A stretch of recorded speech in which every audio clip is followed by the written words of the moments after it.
Hey there, it's me Dan, and in this video I wanted to talk about a simple principle that you can use to help guide you in all of your workouts and other practices. So the primary idea is to make sure that you're always having fun. Sounds simple? Sounds good? Let me explain why it's important. There are two main reasons. The first is any practice is really only going to be as good as you can do it consistently. So, if you do it intermittently or for like a week and then you stop, it's not going to give you a lot of benefit. The whole point of a practice is something you do regularly to develop a skill or ability. And by practicing regularly, you ingrain all those skills into your body. And that really only happens when you have a high volume or a lot of consistency with doing something. And probably one of the only ways to achieve that consistency is if it's something you enjoy. You can really only willpower and force your way or force yourself to do something for so long before you just can't force yourself anymore and you just stop. So if you make sure you're always having fun while exercising or doing any other practice, you'll be consistent with it and then get results. So that was the first thing, consistency. The second point is that when you make sure you're having fun while exercising, it's the body's way of letting you know that you're doing something good for it.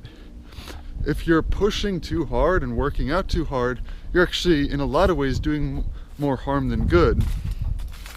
And the body lets you know that because it won't feel pleasant, right?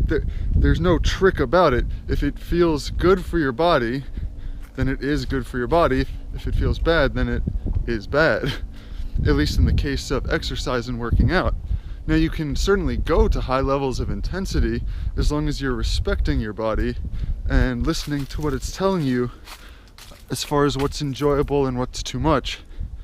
And so the reason this is useful is because your body has a lot of neurotransmitters and hormones and all sorts of different things that it needs to manage, and when you overtax it or overstress it in a way that becomes unenjoyable, you're actually depleting your levels of useful hormones and neurotransmitters while simultaneously raising negative things like lactic acid or cortisol, which then limits your long-term growth.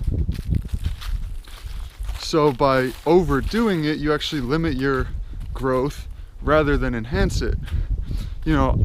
I have fun while I work out and I don't overdo it, and that means I can work out most days. And so I keep going and keep progressing and keep building up, which obviously is more beneficial, and it's simply better to include in the lifestyle in this way. It just becomes part of what you do instead of another job or another task that you force yourself into. So those are the reasons why it's better or why you want to use fun as a guide when working out. And so give it a try and let me know how it goes in the comments below. Talk to you later. Bye.